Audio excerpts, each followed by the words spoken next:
जिंदगी में बंदगी तो करना है, जिंदगी में बंदगी तो करना है, जिंदगी बे बंदगी शर्मिंदा है, जिंदगी बे बंदगी शर्मिंदा है। आए थे हम कुछ न कुछ खरीदने को, जैसे हो रोशन मेरे क़ल्ब रूह। आए थे हम कुछ न कुछ खरीदने को, जैसे हो रोशन मेरे क़ल्ब रूह।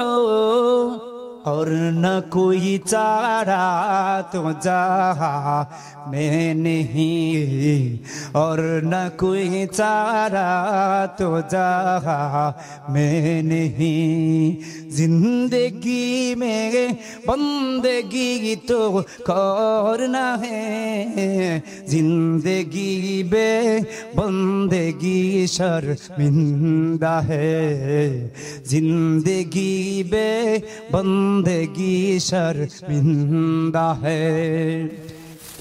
अल्लाह नबी विश्व नबी मुहम्मद अरबी सल्लल्लाहु अलैहि वसल्लम बोलेन, बुनियाल इस्लामु अला खमसिन शहादति अल्ला इलाहा इल्लल्लाह व अन्ना मुहम्मदर रसूलुल्लाह व इकामिस सलाह। আল্লাহ নবী বিশ্ব নবী মুহাম্মদ আরবি সাল্লাল্লাহু আলাইহি ওয়াসাল্লাম বলেন, ইসলাম নামক যে একটা ধর্ম আছে, এই ধর্মের প্রথম যে 5টা খুঁটি আছে, প্রথম নাম্বার খুঁটি হচ্ছে কালেমা, দ্বিতীয় নাম্বার খুঁটি হচ্ছে ওয়া ইকামিস সালাত, নামাজ পড়া, নামাজ প্রতিষ্ঠা করা। কোরআন থেকেও বললাম, হাদিস থেকেও বললাম, এবার সামনের দিকে যাই। নামাজ কোরআন দ্বারা প্রমাণিত, হাদিস দ্বারা প্রমাণিত, ঈমানের পরে নামাজ পড়তে হবে বাধ্যতামূলক। এই মুহূর্তে এশারের ওয়াক্ত চলতেছে, কোন একটা মানুষ যদি এই মুহূর্তে মুসলমান হয়, তার উপরে এশার নামাজ ফরজ হবে, ঠিক না বে ঠিক? প্রিয় ভাইরা আমার, কারণ ঈমানের পরের কাজ কি? নামাজ পড়া। প্রিয় ভাইরা আমার, ভালো করে শুনে রাখুন, এই নামাজ শুধু নামাজ নামাজ শুনি, আরবিতে বলা হয় সালাত, বাংলায় বলা হয় প্রার্থনা, ইংলিশে বলা হয় প্রেয়ার। প্রিয় ভাইয়ের আমার, কোরআনের ভাষা যেহেতু সালাত, এই সালাত আর একটু ব্যাখ্যা করলাম, পরিচয়টা একটু দিব।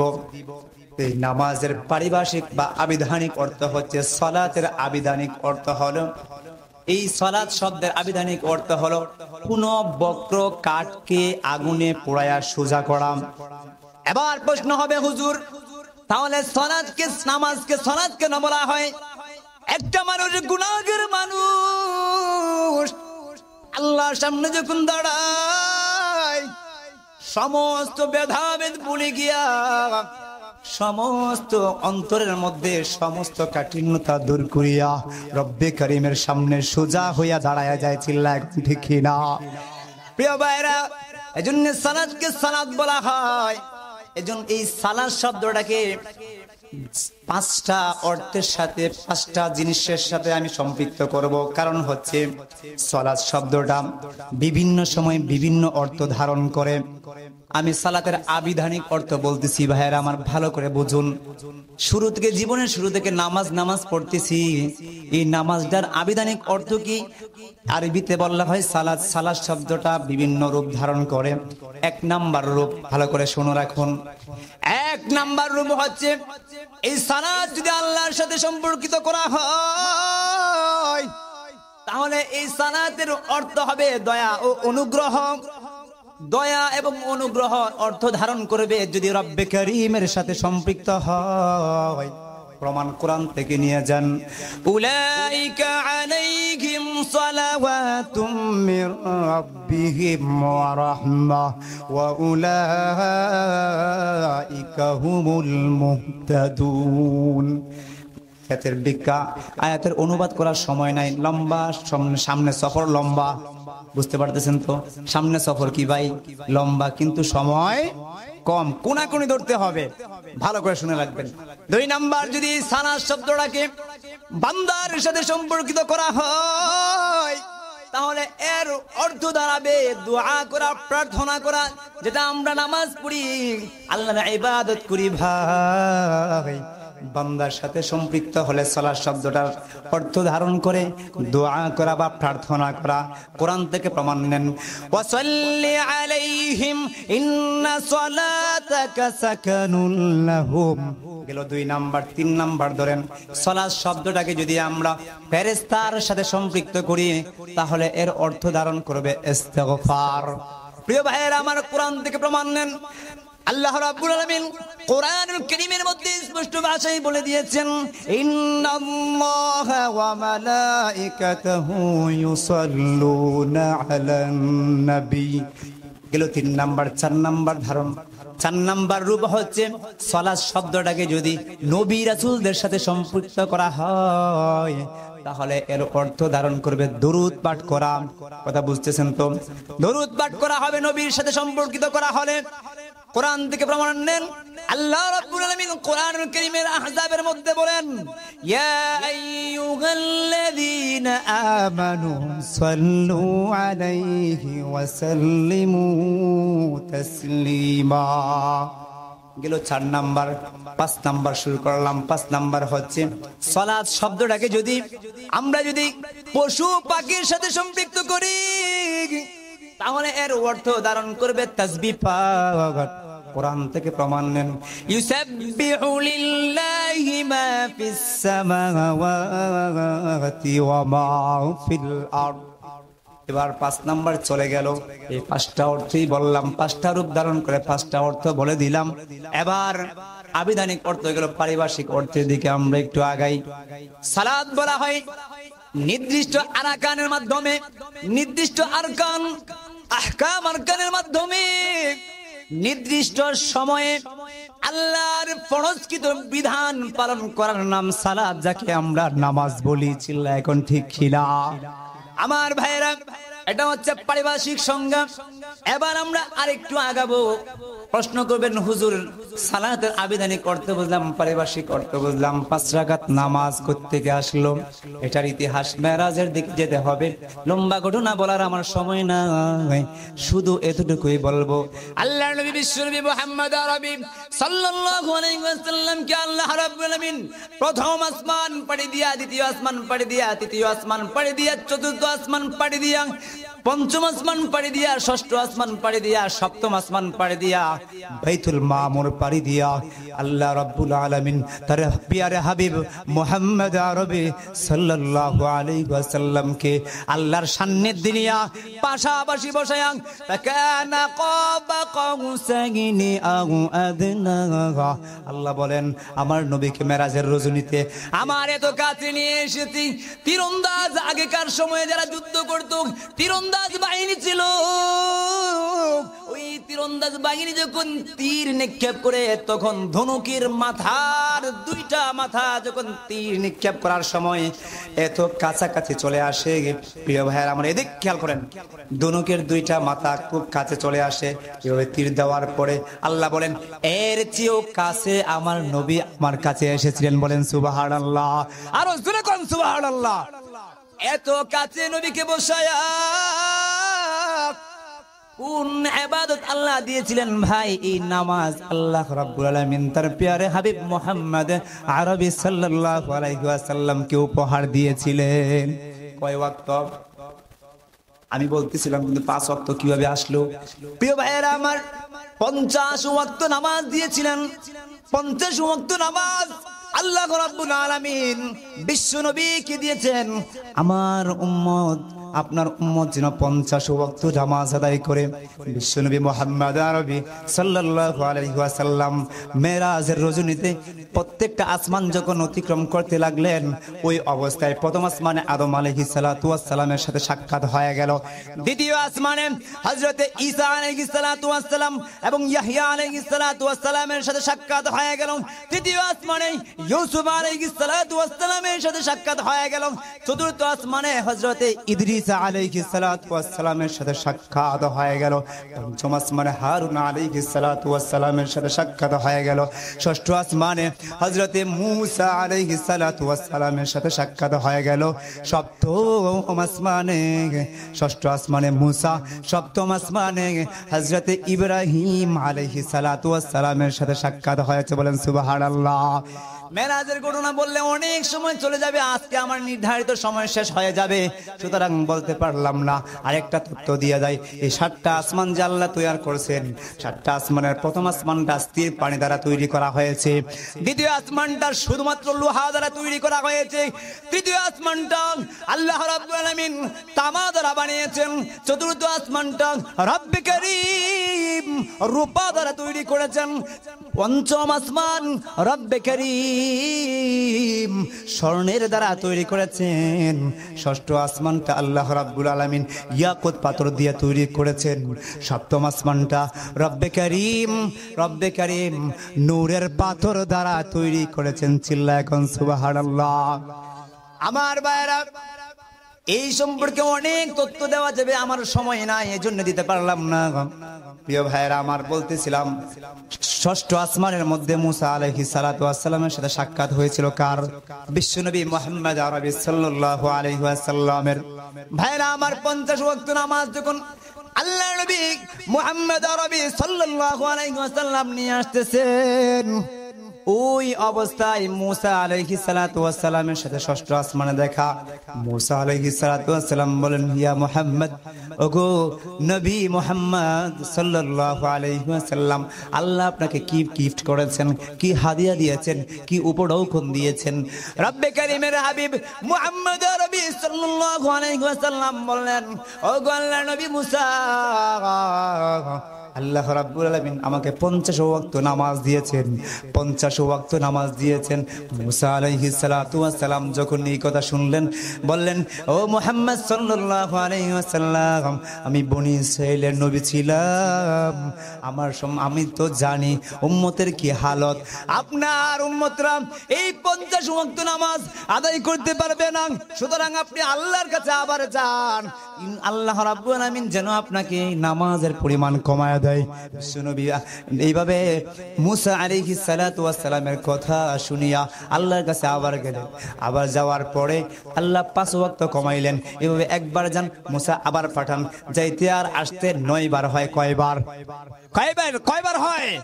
9 বার। প্রত্যেকবার 5 ওয়াক্ত করে কমান, 5 নং 45, 5 ওয়াক্ত রইছে। এখন বুঝতে পারছেন 5 ওয়াক্ত করতে গিয়ে আছে? কথা বলেন না কেন? বুঝতে পারছেন তো আমার ভাইরা? এই বললাম 5 ওয়াক্ত নামাজ কিভাবে আসলো। ওই 5 ওয়াক্ত নির্ধারণ করে রব্বে কারীম বলে দিয়েছেন, ওগো আমার নবী, কোন মানুষ যদি এই 5 ওয়াক্ত নামাজ আদায় করে, কোন বান্দার যদি এই 5 ওয়াক্ত নামাজ আদায় করে, আমি আল্লাহ তাকে 50 ওয়াক্তের সওয়াব দান করব। বলেন সুবহানাল্লাহ।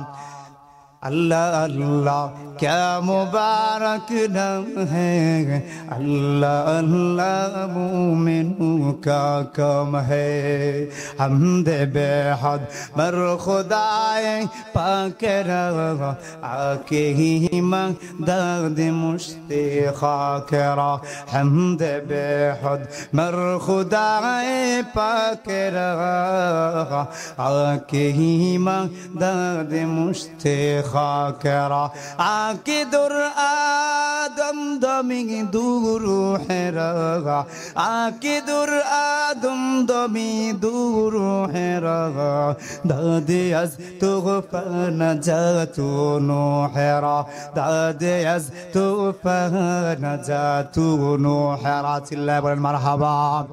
আমার ভাইরা, আমার মালিক আল্লাহ 8 নম্বর পারা 9 নম্বর পৃষ্ঠা সূরা আনআমের 162 নম্বর আয়াতের মধ্যে স্পষ্ট ভাষায় বলে দিয়েছেন, মান জাআ বিল হাসানাতি ফালাহু আশরু আমসালিহা। আল্লাহ বলেন, বান্দা যখন একটা নেক কাজ করবে, আমি আল্লাহ রাব্বুল আলামিন তাকে আমি 10টা নেক কাজের সওয়াব দিয়া দিব। বলেন সুবহানাল্লাহ। আর জোরে কোন সুবহানাল্লাহ। আল্লাহর দয়া যদি বলতে শুরু করি ভাই ঘন্টার ঘন্টা চলে যাবে, এটা আমার বিষয় না, ছেড়ে দিলাম। আমাদের সামনে চলা আছে নামাজ সম্পর্কে গুরুত্বপূর্ণ আলোচনা সামনে আসছে। প্রিয় ভাইয়েরা আমার, ধৈর্যচ্যুত হওয়া যাবে না। প্রিয় ভাইয়েরা আমার, বলতেছিলাম রব্বে করিম একটা নেক কাজ করলে 10 গুণ বাড়ায়া দিবেন। সুতরাং এক ওয়াক্ত নামাজ পড়লে 10 ওয়াক্তের সওয়াব কে দান করবে? চিল্লা এখন কে দান করবে? আরো জোরে কোন কে দান করবে? প্রিয় ভাইয়েরা আমার, এই নামাজ শুধু শুনি নামাজ, মসজিদের কোনায় গিয়ে একা একা পড়ে বসি, ঘরের কোনায় পড়ে বসি, নামাজের গুরুত্ব যদি অন্তরে থাকতো তাহলে হাজারে হাজারে বেনামাজি পাওয়া যেত না। আমার ভাইয়েরা, মাথা কাটা এক শুনতে হবে, কথা হবে কোরআন হাদিস থেকে। এখন কোরআনের দিকে ঢুকবো, আপনারা সাথে আসেন তো ইনশাআল্লাহ? আছেন তো ইনশাআল্লাহ?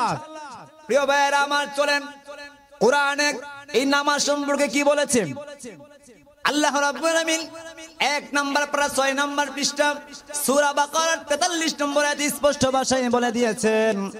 সূরা বাকারার 43 নম্বর আয়াত খুলে দেখেন, আল্লাহ বলেন ওয়া আকিমুস সালাতা ওয়া আতুজ যাকাতা ওয়ারকাউ মা'আর রাকিঈন। আল্লাহ বলেন ওয়া আকিমুস সালাত, রব্বে করিম বলেন তোমরা নামাজ আদায় করো, ওয়া আতুজ যাকাত, যাকাত আদায় করো, ওয়ারকাউ মা'আর রাকিঈন। এখানে আল্লাহ বলতেছেন রুকুকারীদের সাথে রুকু করো, অর্থাৎ জামাতের সাথে নামাজ আদায় করো। জামাতের সাথে নামাজ আদায় করার জন্য কে বলেছেন ভাই? ওয়ারকাউ মা'আর রাকিঈনের ব্যাখ্যায় তাফসিরে এসেছে জামাতের সাথে নামাজ আদায় করা। বুঝতে পারছেন ভাই? এবার আবার আগান কোরআনুল কারীমের 21 নম্বর পারা 6 নম্বর পৃষ্ঠা সূরাতুর রুমের 31 নম্বর আয়াতে আল্লাহ বলেন ওয়া আকিমুস সালাতা ওয়া লা তাকুনু মিনাল মুশরিকিন। আমার আল্লাহ বলেন ওয়া আকিমুস সালাত, তোমরা নামাজ প্রতিষ্ঠা করো, ওয়া লা তাকুনু মিনাল মুশরিকিন। রব্বে করিম বলেন মুশরিকদের অন্তর্ভুক্ত হয়ো না। প্রিয় ভাইরা আমার, শুধুমাত্র এখানে শেষ হয়ে যায় নাই। রব্বে করিম নামাজের গুরুত্ব বোঝাতে আবার 17 নম্বর পারার 20 নম্বর পৃষ্ঠা সূরা হজ্জের 77 নম্বর আয়াতে আল্লাহ বলেন ইয়া আইয়ুহাল্লাযীনা আমানু রুকউ ওয়াসজুদু ওয়া'বুদু রাব্বাকুম ওয়াফআলুল খায়রা লাআল্লাকুম তুফলিহুন। রব্বে করিম বলেন ইয়া আইয়ুহাল্লাযীনা আমানু, হে বান্দারা, আল্লাহ বলেন ইরকাউ, তোমরা রুকু করো, ওয়াসজুদু এবং সিজদা করো, ওয়াফআলুল খায়রা এবং ভালো কাজ করো। ওয়াফআলুল খায়রা, কেন ভালো কাজ করবা? লাআল্লাকুম তুফলিহুন, যেন তোমরা সফল হতে পারো। এখানে কোন মানুষটা আছে দুনিয়ার জীবনে এবং আখিরাতের জীবনে সফল হতে চায় না? এমন কেউ আছেন? আসেননি। সুতরাং সফল হতে গেলে নামাজ ধরতে হবে, প্রমাণ কোরআন। ঠিক না বে ঠিক? আমার ভাইয়েরা, শুধু এখানে শেষ হয়ে যায় নাই। এই নামাজটা কিভাবে পড়তে হবে, এরপরে আমি ফলাফল বলবো, কি উপকারিতা, কি লাভ, একটু পরে আসতেছে ভাইয়েরা আমার। নামাজটা কিভাবে পড়তে হবে এ সম্পর্কে আল্লাহ রাব্বুল আলামিন 16 নম্বর পারা 12 নম্বর পৃষ্ঠার 2 নম্বর লাইন সূরা তাহার 14 নম্বর আয়াতে আল্লাহ রাব্বুল আলামিন বলেন ইন্নানি আনাল্লাহু লা ইলাহা ইল্লা আনা ফা'বুদনি ওয়া আকিমিস সালাতা লিযিকরি। আল্লাহ বলেন ওয়া আকিমিস সালাতা লিযিকরি, বান্দা তুমি যে নামাজের মধ্যে ব্যবসার চিন্তা করবা, চিন্তা আসবে, এটা আল্লাহ রাব্বুল আলামিন জানেন। নামাজের মধ্যে গরুর চিন্তা আসবে, ব্যবসার চিন্তা আসবে, ঘরের চিন্তা আসবে, বেগমের চিন্তা আসবে, সন্তানের চিন্তা আসবে, এটা কে জানেন? এজন্য আল্লাহ বলছেন ওই অবস্থায় বান্দা ওয়া আকিমিস সালাতা লিযিকরি, আমাকে স্মরণ করতে করতে নামাজ আদায় করো। নামাজের মধ্যে যখনই মন এদিক সেদিক চলে যাবে, আমাকে স্মরণ করো, আমাকে স্মরণ করো। প্রিয় ভাইয়েরা আমার, এইভাবে নামাজটা পড়লে লাভ কি হবে? 21 নম্বর পারা 1 নম্বর পৃষ্ঠা 2 নম্বর লাইন সূরা আনকাবুতের 45 নম্বরে আল্লাহ বলেন ইন্নাস সালাতা তানহা আনিল ফাহশাই ওয়াল মুনকার। আল্লাহ বলেন নিশ্চয়ই এই নামাজটা তোমাকে অশ্লীল আর বেহায়াপনামূলক কাজ থেকে তোমাকে বিরত রাখবে। কে গ্যারান্টি দিয়েছেন ভাই? আল্লাহ। সালাত কায়েম করো, নামাজ আদায় করো, নামাজ আদায় করো, নামাজ আদায় করো। সবাই আমার সাথে বলেন সালাত কায়েম করো, সালাত আদায় করো। জোরে সালাত আদায় করো, নামাজ কায়েম করো। হবে সম্মানিত তুমি, হবে জান্নাতে তুমি, হবে সম্মানিত তুমি, হবে জান্নাতে তুমি। পাবে কাল হাসরে শীতল ছায়া আরশে আজিম। রব্বিয়াল আলা, রব্বিয়াল আজিম। জোরে রব্বিয়াল আলা, রব্বিয়াল আজিম। সালাত তোমার মনের ঘরে পবিত্রতার স্বাদ। ঠিক না বে ঠিক? পড়লে সালাত রয় দূরে রয় মন্দ যত কাজ। আওয়াজ দিয়ে বলতে হবে ঠিক না বে ঠিক? এই নামাজ পড়লে নামাজি ব্যক্তি কখনো জিনাকুর হতে পারে না, সুদকুর হতে পারে না, ঘুষখোর হতে পারে না, মদকুর হতে পারে না। প্রিয় ভাইরা আমার, সমস্ত প্রকার অশ্লীল বেহায়াপনামূলক কাজ থেকে নামাজ ওই মানুষটাকে বিরত রাখে। গ্যারান্টি দিয়েছেন কে? চিল্লা এখন কে? আল্লাহ রাব্বুল আলামিন গ্যারান্টি দিয়েছেন। সূরা আনকাবুতের 45 নম্বর আয়াত। হাফিজে কোরআন শরীফ আছে না, 21 নম্বর পারা 1 নম্বর পৃষ্ঠা 2 নম্বর লাইনে এই আয়াতটা আল্লাহ রাব্বুল আলামিন কোট করে দিয়েছেন। প্রিয় ভাইরা আমার, সালাত তোমার মনের ঘরে পবিত্রতার স্বাদ। পড়লে সালাত রয় দূরে রয় মন্দ যত কাজ। আজকে রুকু সেজদা করো, নিজ পরিচয় আঁকড়ে ধরো। আজকে রুকু সেজদা করো, নিজ পরিচয় আঁকড়ে ধরো। হবে না বিলীন। সালাত তোমার অঙ্গে মাখো, সঙ্গে রাখো, তবেই তো মুমিন। সবাই রব্বিয়াল আলা, রব্বিয়াল আজিম, রব্বিয়াল আলা, রব্বিয়াল আজিম। চিল্লা বলেন মারহাবা। আমার ভাইরা, এই নামাজ পড়ে লাভ কি হবে? একটু বলেছি, আমার সামনের দিকে যাই। রব্বে করিম 18 নম্বর পারার 1 নম্বর পৃষ্ঠা সূরা মুমিনুনের 2 নম্বর আয়াতের মধ্যে বলেন, প্রথম আয়াতে বলতেছেন কদ আফলাল মুমিনুনা আল্লাযীনা হুম ফি সালাতিহিম খাশিউন। আল্লাহ বলেন কদ আফলাহাল মুমিনুন, ওই মুমিনরা সফল হয়ে গেছে। হবে এমন না, হয়ে গেছে। আমরা মাহফিলে চলে আসবো না, এসেছি। ওই মুমিন সফল হয়ে গেছে। কোন মুমিন?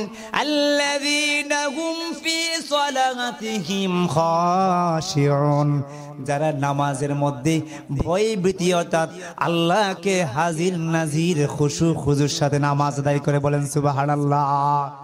আমার ভাইরা, খুশু খুজু শব্দটা শুনি। খুশু মানে আভ্যন্তরীণ বিষয়। রব্বে করিমকে হাজির নাজির মনে করা। দুনিয়ার কেউ আমাকে দেখছে না, আমার মালিক আমাকে দেখতেছে। আমি আমার মালিককে সামনে রেখে নামাজ আদায় করতেছি। এই চিন্তা অন্তরে লালন করে নামাজ আদায় করা। খুশু মানে বাহ্যিক অবস্থা, ওযু ভালো করে করা, কাপড় চোপড় সবকিছু পাক পবিত্র রাখা, নামাজের কাম আছে ওইগুলো ভালো করে বাহ্যিক আমলগুলো ভালোভাবে করতে পারা, এটা হচ্ছে খুশু। আর খুশু মানে অন্তরের হালতকে একনিষ্ঠভাবে আল্লাহর দিকে রুজু করা। বুঝে এসেছে কথা?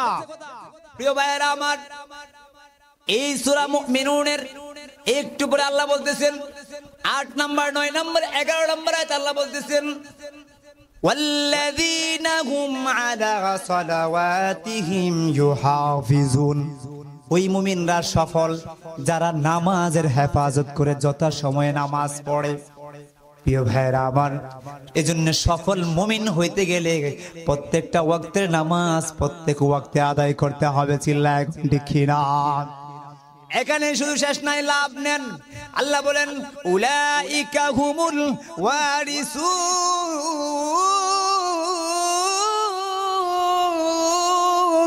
আল্লাহু আকবার। তারা হবে ওয়ারিসদার ওই জিনিসের, আল্লাযীনা ইয়ারিসুনাল ফিরদাউসা হুম ফিহা খালিদুন। আল্লাহ বলেন ওরা হচ্ছে ওই মুমিনরা হচ্ছে জান্নাতুল ফিরদাউসের উত্তরাধিকারী। বলেন সুবহানাল্লাহ। এজন্য নামাজের হেফাজত করব তো ইনশাআল্লাহ। আমার ভাইরা আরেকটু আগাবো নাকি ভাই? এখন আমরা কোরআন থেকে অনেকক্ষণ আলোচনা করেছি, আর কোরআন দিয়ে বলবো না, হাদিসে একটু ঢুকি ভাই। বিশ্বনবী মুহাম্মদ আরবি সাল্লাল্লাহু আলাইহি ওয়াসাল্লাম বলেন, আউয়ালু মা ইউহাসাবু বিহিল আবদু ইয়াউমাল কিয়ামাতিস সালাত। রব্বে কারীমের নবী মুহাম্মদ আরবি সাল্লাল্লাহু আলাইহি ওয়াসাল্লাম বলেন, কিয়ামতের ময়দানে আল্লাহ রাব্বুল আলামিন বান্দা দেখে সর্বপ্রথম যে হিসাবটা নেবেন এটা হচ্ছে নামাজের হিসাব। কিসের হিসাব? সবাই বলতে হবে কিসের হিসাব? নামাজের হিসাব আল্লাহ রাব্বুল আলামিন নেবেন। প্রিয় ভাইয়েরা আমার, অপর হাদিসে বিশ্বনবী বলেন, নামাজ as-সালাতু মিফতাহুল জান্নাহ। নামাজটা হচ্ছে জান্নাতের চাবি, জান্নাতের তালা খোলার জন্য চাবি হবে নামাজ। সুতরাং দুনিয়ার ময়দানে তুমি যদি নামাজ না পড়ো তাহলে জান্নাতের চাবি তোমার থাকবে না। নামাজ পড়ার দরকার আছে না নাই? আরে ভাই নামাজ পড়লে তো গুনাহ মাফ হয়। প্রমাণ কি? বিশ্বনবীর দরবারে এক সাহাবী আসলো, ইয়া রাসূলুল্লাহ, আমি এমন গুনাহ করেছি যে গুনার পরে আপনি আমাকে দণ্ডনীয় অপরাধ বলে সেই গুনাহকে সাব্যস্ত করতে পারেন। আমি অপরাধ যোগ্য এক গুনাহ করে ফেলেছি, আমার সেই অপরাধের শাস্তি হিসেবে আপনি কোরআনের বিধান বাস্তবায়ন করে আমাকে শাস্তি প্রয়োগ করুন। আল্লাহর নবী বিশ্বনবী মুহাম্মদ আরবি সাল্লাল্লাহু আলাইহি ওয়াসাল্লাম কোনো উত্তর দিলেন না। এমত অবস্থায় নামাজের সময় হয়ে গেল। আল্লাহর নবী বিশ্বনবী মুহাম্মদ আরবি সাল্লাল্লাহু আলাইহি ওয়াসাল্লাম নামাজের মুসল্লায় দাঁড়িয়ে যাবেন, কারণ আজান হলে ওয়াক্ত শুরু হয়, ওয়াক্ত শুরু হলে আজান হয়, আজানের পরে তো জামাত কায়েম হয়, ঠিক না বেঠিক? আল্লাহু আকবার, আল্লাহু আকবার।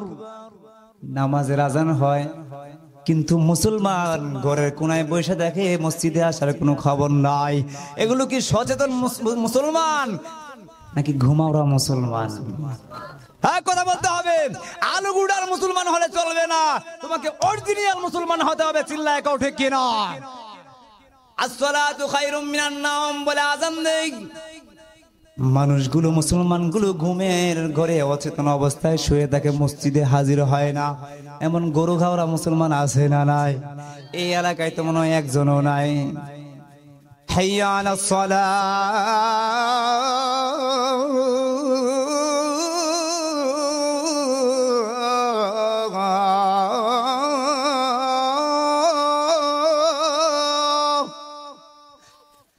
আল্লাহু আকবার মুখ দিয়ে বাইরে না নাকি? চিল্লা এখন আল্লাহু আকবার। হাইয়া আলাস সালাহ।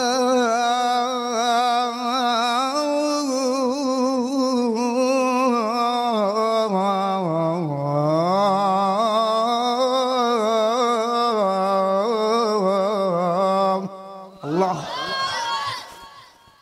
হাইয়া আলাল ফালাহ।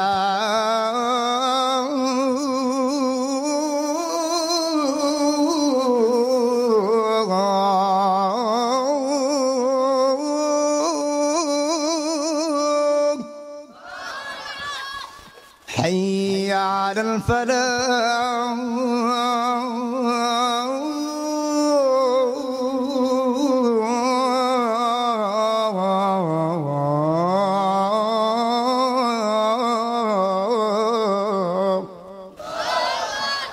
আজান হয়, মুসলমানের কোনো খবর নাই।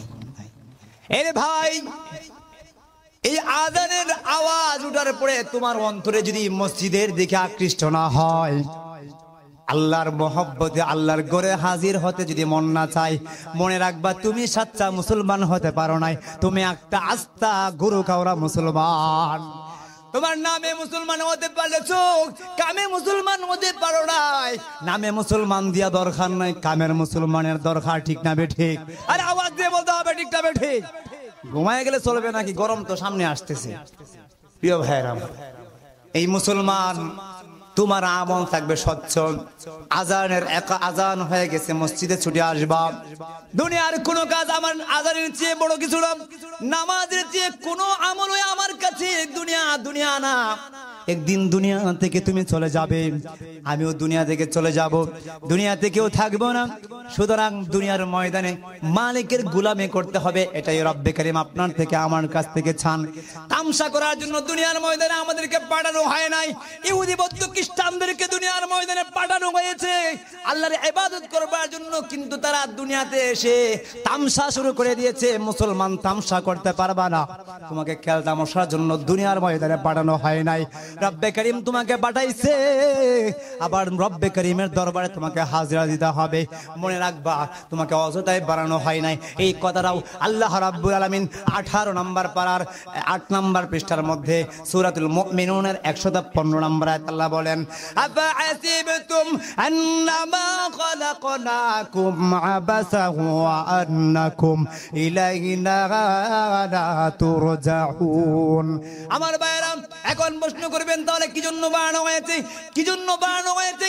এই কথা রব্বে কারীম 27 নম্বর পারা 2 নম্বর পৃষ্ঠা 3 না 4 নম্বর 5 নম্বর লাইনে সূরাতুজ জারিয়াতের 56 নম্বর আয়াতে রব্বে কারীম স্পষ্ট ভাষায় বলে দিয়েছেন, ওয়া মা খালাকতুল জিন্না ওয়াল ইনসা ইল্লা লিয়াবুদুন। বলেন আল্লাহু আকবার। আমার ভাইরা, রব্বে কারীম দুনিয়ার ময়দানে তোমাকে আমাকে পাঠিয়েছেন জিন জাতিকে আর মানব জাতিকে পাঠিয়েছেন রব্বে কারীমের ইবাদত করবার জন্য। কিসের জন্য? ইবাদত করবার জন্য। ইবাদতটা কেমন হবে এটাও রব্বে কারীম বলে দিয়েছেন। 29 নম্বর পারার 1 নম্বর পৃষ্ঠার 2 নম্বর লাইন সূরা মুলকের 2 নম্বর আয়াতে আল্লাহ বলেন, আল্লাযী খালাকাল মাউতা ওয়াল হায়াতা লিয়াবলুয়াকুম আইয়ুকুম আহসানু আমালা। আল্লাহু আকবার। তুমি সেই ইবাদতটা কেমন করবা বান্দা? আমি আল্লাহ বলে দিলাম, এমন ইবাদত করবা যে ইবাদতটা সুন্দর হবে, চমৎকার হবে। আর আল্লাহ রাব্বুল আলামিন আহসানু আমালা বলছেন, অধিক সুন্দর আমল আল্লাহ রাব্বুল আলামিন চান।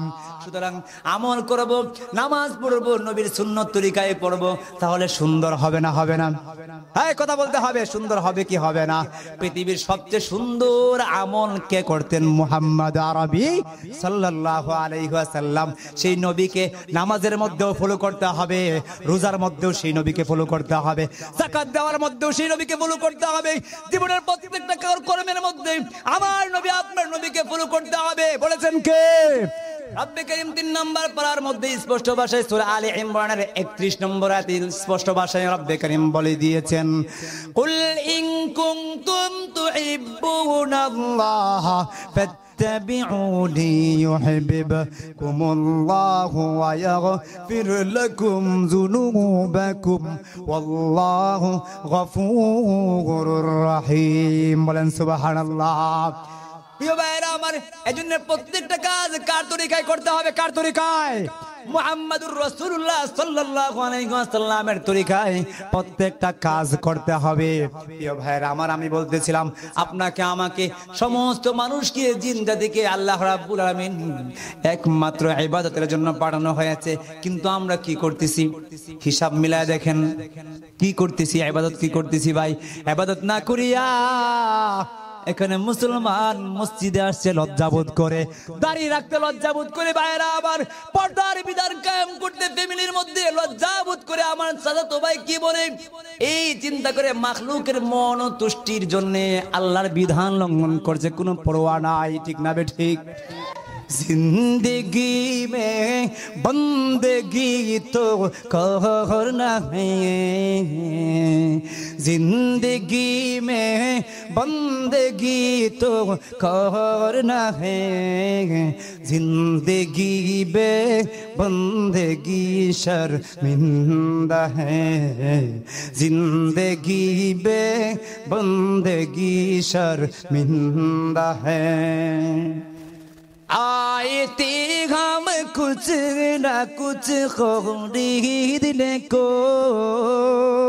जैसे हो रोशन मेरे कल्ब रूह, आते हम कुछ न कुछ खरीदने को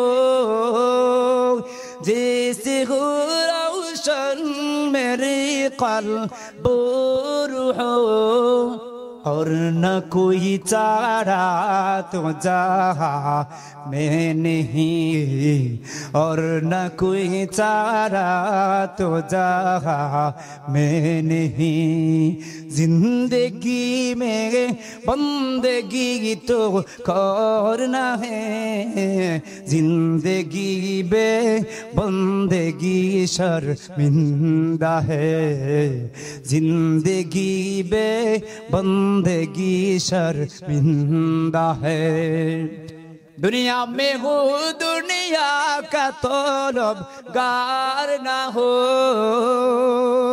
बाजार से गुजरे हो खरीदार ना हो दुनिया में हो दुनिया का तलबगार ना हो बाजार से गुजरे हो खरीदार ना हो ए दुनिया एक मिसले कागज फूल है ए दुनिया एक मिसले कागज फूल है जिंदगी में बंदगी तो करना है जिंदगी में बंदगी तो करना है जिंदगी बे बंदगी शर्मिंदा है जिंदगी बे बंदगी शर्मिंदा है चिल्ला बोलेन মারহাবা আরো জোরে বলেন মারহাবা আমার ভাইরা হুজুর চলে এসেছেন আরেকটা কথা বলে আমি শেষ করে দেব আমার ভাইরা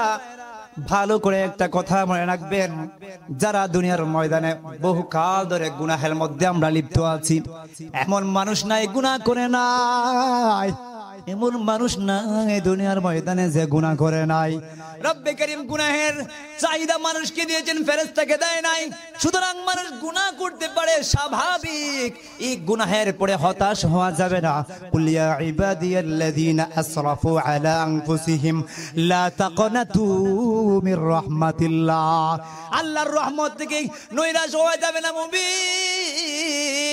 মুমিন রব্বে করিম বলেন বান্দা তুমি নৈরাশ হইও না ফাবিরু ইলাল্লাহ তুমি আমার দিকে ফিরে আসো তুমি আমার দিকে ফিরে আসো ভাইরা আমার 30 বছর যাবত যে গুনাহ করেছো 40 বছর যাবত যে গুনাহ করেছো 70 বছর যাবত যে গুনাহ করেছো ভাই তোমার হতাশ হওয়ার কোনো উপায় নাই আল্লাহ রাব্বুল আলামিন তোমার এই গুনাহ ক্ষমা করবার জন্য একটা মাধ্যম দিয়েছেন আজকে দুপুর বেলায় যারা গোসল করেছে অনেকে শ্যাম্পু ব্যবহার করেছে অনেকে কেয়া সাবান ইউজ করেছে অনেকে ডাব সাবান ইউজ করেছেন ভাইরা আমার কারণ শরীরের ময়লা দূর করবার জন্য ঠিক না বেঠে আমার ভাইরা রব্বে করিম জানেন আমার বান্দা গুনাহ করবে দুনিয়ার ময়দানে আমার বান্দা গুনাহ করবে কবিরা গুনাহ করতে পারে আমার বান্দা দুনিয়ার ময়দানে সগীরা গুনাহ করবে বান্দা ভালো করে কথাগুলো শুনে রাখো রব্বে করিম এই সম্পর্কে ভালো জানে কারণ যিনি লাইট আবিষ্কার করেছে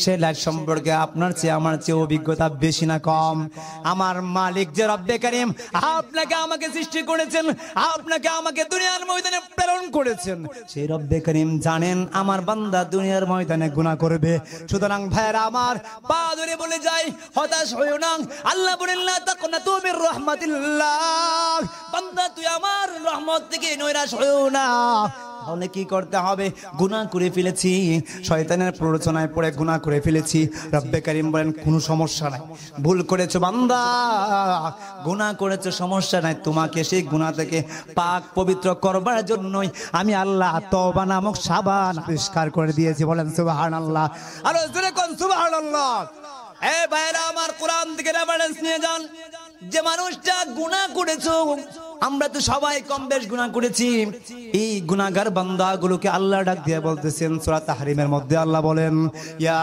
আইয়ুহাল্লাযীনা আমানু তুবু ইলাল্লাহি তাওবাতান নাসুহা। আল্লাহ বলেন কাঠি মনে তওবা করুক, কাঠি মনে তওবা করুক। চারটা শর্তের মাধ্যমে কাঠি তওবা হয়। এক নম্বরে হচ্ছে যে গুনাহ করেছো আর গুনাহ করবার প্রতিজ্ঞা করতে হবে, যে গুনাহ আমরা করি সেই গুনাহকে সাথে সাথে ছাড়তে হবে। 2 নাম্বার। 3 নাম্বার হলো আল্লাহর সামনে কায়েমুল বাক্যে কান্নাকাটি করতে হবে, মালিক ভুল করে ফেলেছি, মালিক মাফ করে দাও। ও রব্বে করিম, গুনাহগার হলেও তোমারই বান্দা, বলো যাবো কার দারে। তাই তো বারবার ফিরে আসি শুধুই তোমার কাছে, শুধুই তোমার কাছে।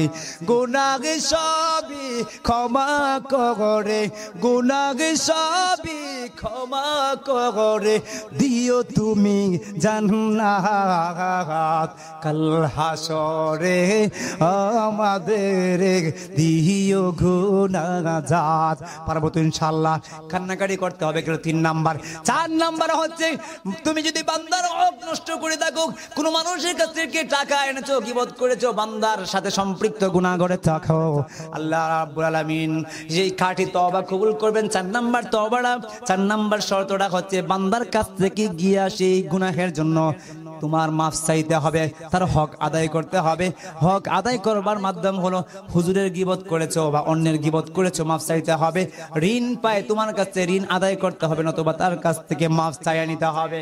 আমার ভাইরা, সেই কারি তওবা করবার জন্য আল্লাহ রাব্বুল আলামিন এই সূরা তাহরিমের মধ্যে স্পষ্ট ভাষায় বলে দিয়েছেন। আমার ভাইরা, শুধুমাত্র এখানে শেষ হয়ে যায় না, এই তওবা করলে লাভ কি হবে? 19 নাম্বার পারা 5 নাম্বার পৃষ্ঠা 2 নাম্বার লাইন সূরাতুল ফুরকানের 70 নম্বরে আল্লাহ বলেন ইল্লা মান তাবা ওয়া আমানা ওয়া আমিলা আমালান সালিহান ফাউলাইকা ইউবাদদিলুল্লাহু সাইয়্যাতিহিম হাসানাত।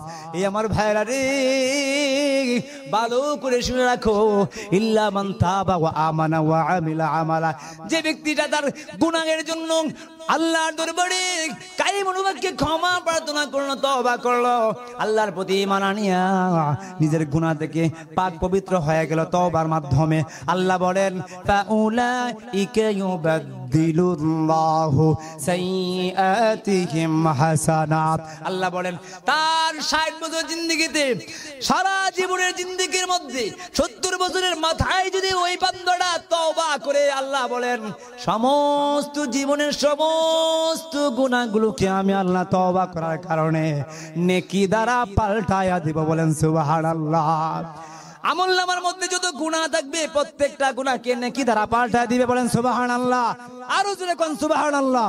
আমার ভাইরা, আল্লাহর নবী বিশ্বনবী মুহাম্মদ আরবি সাল্লাল্লাহু আলাইহি ওয়াসাল্লাম কিছুদিন আগে মিশকাত শরীফের মধ্যে পড়লাম, আল্লাহর নবী বিশ্বনবী বলেন এমন একটা বান্দা ছিল, এমন একটা মানুষ ছিল যে জীবনে একটা নেকের কাজও করে নাই।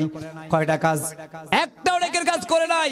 জীবনের অন্তিম মুহূর্তে, জীবন সায়ন্নে, যখন জীবন সূর্য ডুবে যাবে, পশ্চিম আকাশে অস্ত যাবে, অর্থাৎ মৃত্যুর দ্বার প্রান্তে চলে এসেছে, ওই সময় মানুষটা বলতেছে তার সন্তানদেরকে, হে আমার বাবারা, হে আমার সন্তানেরা, তোমরা আমার পাশে আসো। সন্তানরা সবাই বাবাকে ঘেরাও দিয়ে বসে গেল। বাবা কি বলতে চান? বাবা বলতেছে আমার হয়তো আর দুনিয়ার ময়দানে থাকা হবে না, আমি হয়তো খুব শীঘ্রই দুনিয়ার ময়দান ছেড়ে চলে যাব।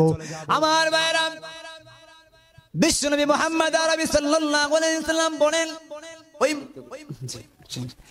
আমার ভাইরা ভালো করে শুনুন, ওই গুনাহগার যে সারা জীবনে কোনো একটা ভালো কাজও করে নাই, ওই মানুষটা বলতেছে আমি আর হয়তো বাঁচবো না, আমার মরার পরে, অর্থাৎ এই অবস্থায় তোমাদেরকে আমি একটা নসিহত আর ওসিয়ত করতে চাই।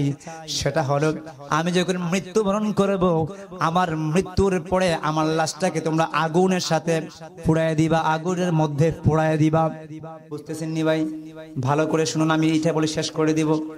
আমার ভাইরা, ওই গুনাহগার সারা জীবনে একটা নেকেও কাজ করে নাই, একটা নেকেও করে নাই, ওই গুনাহগারটা বলতেছে, আমার মৃত্যুর পর আমার লাশটাকে তোমরা পোড়ায় ফেলবা। তুমি আমি কয়টা গুনাহ করছি ভাই? কত গুনাহ করছো ভাই? হতাশ হওয়ার কিছু নাই, মনে রাখবা একটু সামনেই আমার ভাইয়েরা সন্তুষ্ট হয়ে যেতে পারবেন। ভালো করে হাদিসটা শুনুন। ওই মানুষটা মৃত্যু হয়ে গেল, কিছুদিন পরে সন্তানরা বাবার ওসিয়ত মোতাবেক লাশটা পুড়ে ফেললো। লাশটা পুড়ে ফেললো। বাবা এই ওসিয়ত করে গিয়েছিলেন, আমার লাশটাকে পুড়ে দুইটা ভাগ করবা, ছাইগুলোকে সমস্ত ছাই একত্রিত করে দুইটা ভাগ করবা। একটা ভাগ প্রবল বাতাসের সাথে মিশাইয়া দিবা, আর একটা ভাগ নদীর মধ্যে সাগরের উত্তাল তরঙ্গের সাথে মিশাইয়া দিবা। প্রিয় ভাইরা আমার, বিশ্বনবী মুহাম্মদ আরবি সাল্লাল্লাহু আলাইহি ওয়াসাল্লাম বলেন এমনটাই হয়ে গেল। একটা ভাগ প্রবল বাতাসের সাথে মিশাইয়া দেওয়া হলো, ছায়ের একটা ভাগ। দ্বিতীয় ভাগটা সমুদ্রের উত্তাল তরঙ্গের সাথে পানির সাথে মিশাইয়া দেওয়া হলো।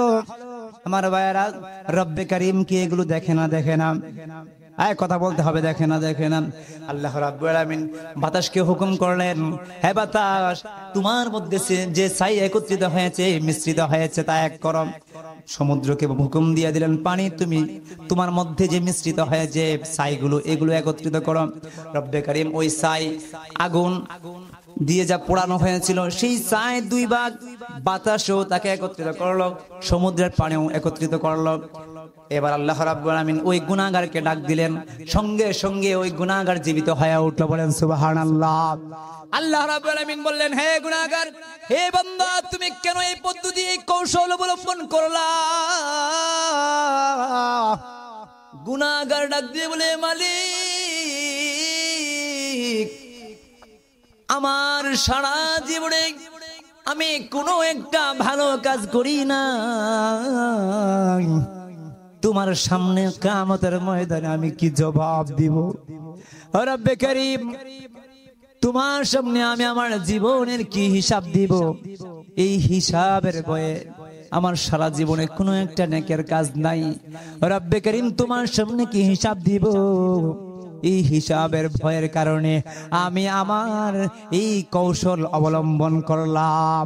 রব্বে কারীম বলেন, হে বান্দা, তোর অন্তরে আমার সামনে দাঁড়িয়ে জবাব দেওয়ার ভয় যেহেতু ঢুকেছে, যা আমি চিরদিনের জন্য গুনাহগার হওয়া সত্ত্বেও তোরে আমি চিরদিনের জন্য জান্নাতি বানায়া দিলাম। বলেন সুবহানাল্লাহ।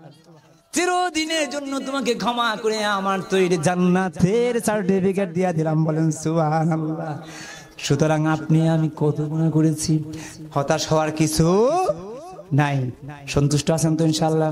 প্রিয় ভাইয়েরা আমার, কোরআন থেকে নামাজ পড়েছিলাম, হাদিস থেকে নামাজ পড়েছিলাম, একটু বলেছিলাম, সংক্ষিপ্ত সময়ের কারণে আমি বিস্তারিত বলতে পারলাম না। আল্লাহ রাব্বুল আলামিন যেন আমাদের সবাইকে এই যতটুকু আলোচনা হয়েছে, কোরআন এবং হাদিস ভিত্তিক আলোচনা যতটুকু হয়েছে, এর মধ্যে যদি আমি আমার অযোগ্যতার কারণে বা অনিচ্ছা সত্ত্বে কোনো ভুল ভ্রান্তি হয়ে থাকে, আল্লাহ রাব্বুল আলামিন যেন আমাদের মনস্পট থেকে, মেধা থেকে সেই ভুলগুলো মুছে দেন, সঠিক কথাগুলোর উপর আমাদের সবাইকে আমল করবার তৌফিক দান করেন। সবাই বলেন আমিন।